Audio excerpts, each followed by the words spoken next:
Hello, learned and astonishingly attractive pupils. My name is John Green, and I want to welcome you to Crash Course World History. Over the next 40 weeks together, we will learn how in a mere 15,000 years, humans went from hunting and gathering... Mr. Green, is this going to be on the test? Yeah, about the test. The test will measure whether you are an informed, engaged, and productive citizen of the world, and it will take place in schools and bars and hospitals and dorm rooms and in places of worship. You will be tested on first dates, in job interviews, while watching football, and while scrolling through your Twitter feed. The test will judge your ability to think about things other than celebrity marriages, whether you'll be easily persuaded by empty political rhetoric, and whether you'll be able to place your life and your community in a broader context. The test will last your entire life, and it will be comprised of the millions of decisions that, when taken together, make your life yours.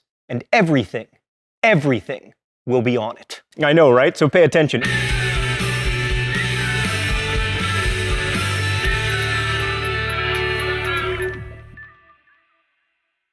In a mere 15,000 years, humans went from hunting and gathering to creating such improbabilities as the airplane, the internet, and the 99-cent double cheeseburger. It's an extraordinary journey, one that I will now symbolize by embarking upon a journey of my own. Over to camera 2. Hi there, camera 2. It's me, John Green. Let's start with that double cheeseburger.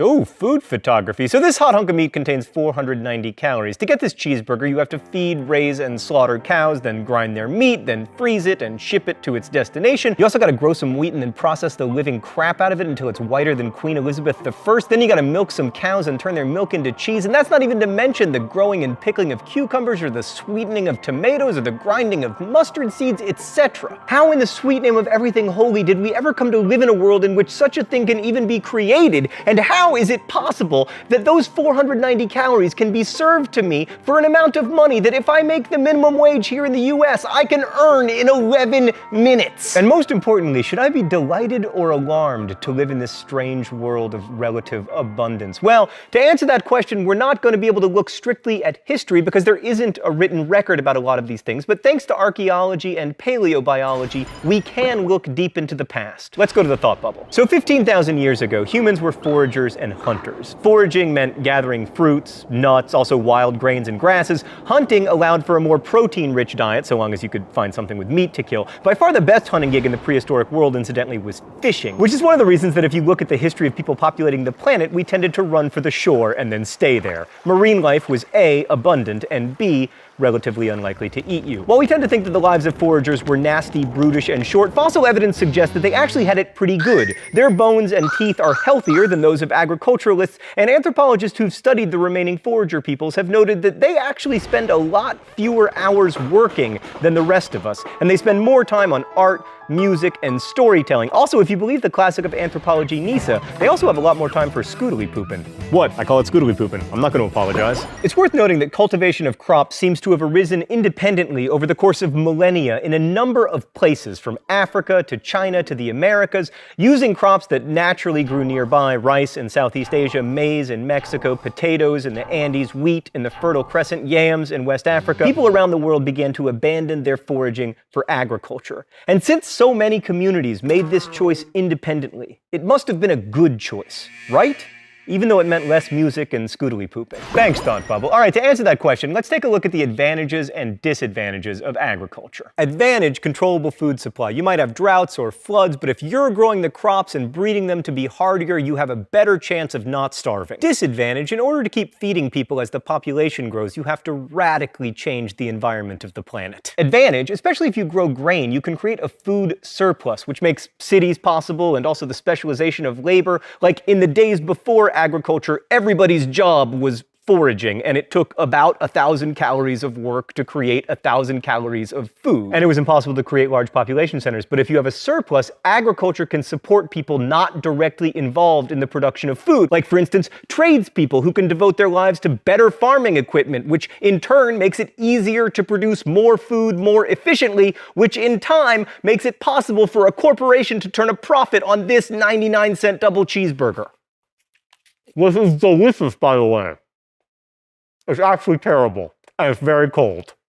And I wish that I had not eaten it. I mean, can we just compare what I was promised to what I was delivered?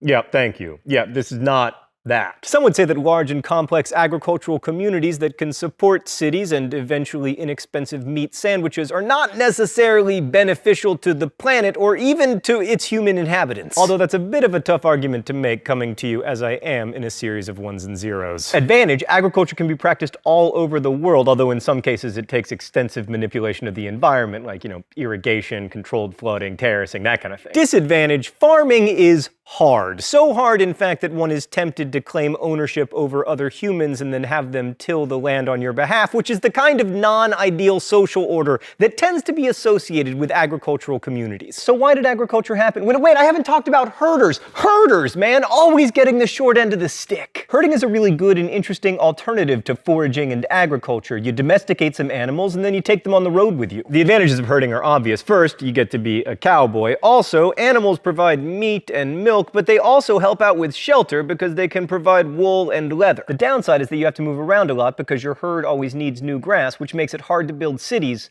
unless you are the Mongols. By the way, over the next 40 weeks, you will frequently hear generalizations followed by, unless you are the Mongols. But anyway, one of the main reasons herding only caught on in certain parts of the world is that there aren't that many animals that lend themselves to domestication. Like you have sheep, goats, cattle, pigs, horses, camels, donkeys, reindeer, water buffalo, yaks, all of which have something in common. They aren't native to the Americas. The only halfway useful herding animal native to the Americas is the llama. No, not that llama. 2 L's. Yes, that llama. Most animals just don't work for domestication. Like hippos are large, which means they provide lots of meat, but unfortunately they like to eat people. Zebras are too ornery. Grizzlies have wild hearts that can't be broken. Elephants are awesome, but they take way too long to breed. Which reminds me, it's time for the open letter. Elegant. But first, let's see what the secret compartment has for me today. Oh! It's another double cheeseburger. Thanks, secret compartment. Just kidding. I don't thank you for this. An open letter to elephants. Hey elephants, you're so cute and smart and awesome. Why you gotta be pregnant for 22 months? That's crazy. And then you only have 1 kid. If you were more like cows, you might have taken us over by now. Little did you know, but the greatest evolutionary advantage? Being useful to humans. Like here is a graph of cow population, and here is a graph of elephant population. Elephants, if you just inserted yourself into human life the way cows did, you could have used your power and intelligence to form secret elephant societies conspiring against the humans. And then you could have risen up and destroyed us and made an awesome elephant world with elephant cars and elephant planes. It would have been so great, but no, you gotta be pregnant for 22 months and then have just 1 kid. It's so annoying.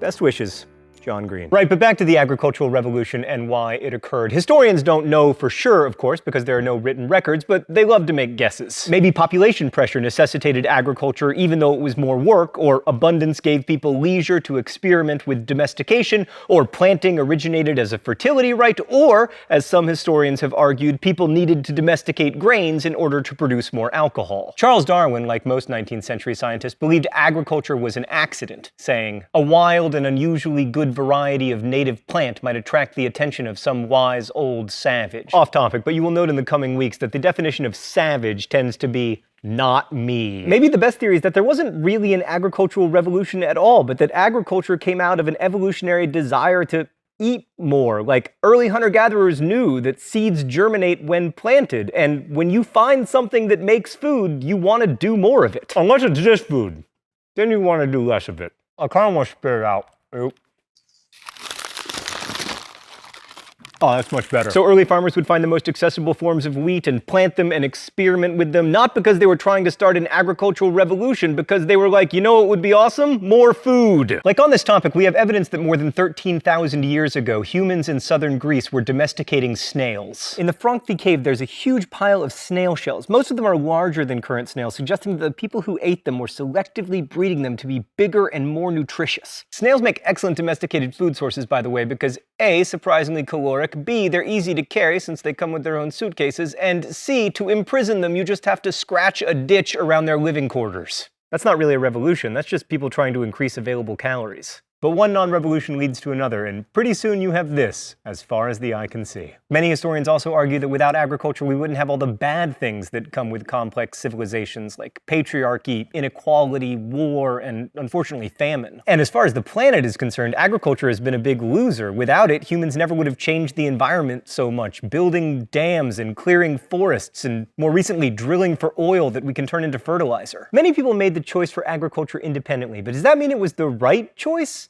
Maybe so and maybe not, but regardless, we can't unmake that choice. And that's one of the reasons I think it's so important to study history. History reminds us that revolutions are not events so much as they're processes, that for tens of thousands of years, people have been making decisions that irrevocably shaped the world that we live in today. Just as today we're making subtle, irrevocable decisions that people of the future will remember as revolutions. Next week, we're going to journey to the Indus River Whoa, it's very fragile, our globe.